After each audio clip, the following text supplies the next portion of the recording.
சிவன் கோவிலில் மறந்தும் கூட செய்யக்கூடாத 7 விஷயங்கள். சித்தர்கள் வாக்கு. நாம் கோவிலுக்கு போவது கடவுளை உணர்வதற்காக. அதனால்தான் அவர்கள் கூறினர், சிவன் கோவிலில் நுழையும் முன் மனம் சுத்தமாக இருக்க வேண்டும் என்று.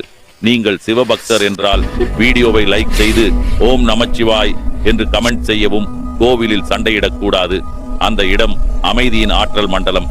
நந்தியின் முன் பேசக்கூடாது. நந்தி வழியாகவே நம் வேண்டுதல் சிவனுக்கு செல்கிறது. அதிர்வுடன் நடக்கக்கூடாது. சிவனின் ஸ்தல மண் புனிதமானது. மெதுவாக நடக்க வேண்டும்.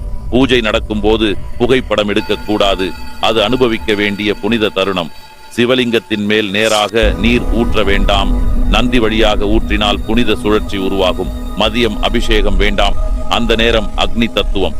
காலை மாலை தான் சிறந்தது. சும்மாதான் கோவிலுக்கு வந்தேன் என்று சொல்ல வேண்டாம். அவனது அனுமதியால் தான் நீங்கள் வந்துள்ளீர்கள். சிவாலயத்தில் அமைதியுடன் நடந்து கொண்டால் அந்த அதிர்வே உங்களை மாற்றி அமைக்கும்.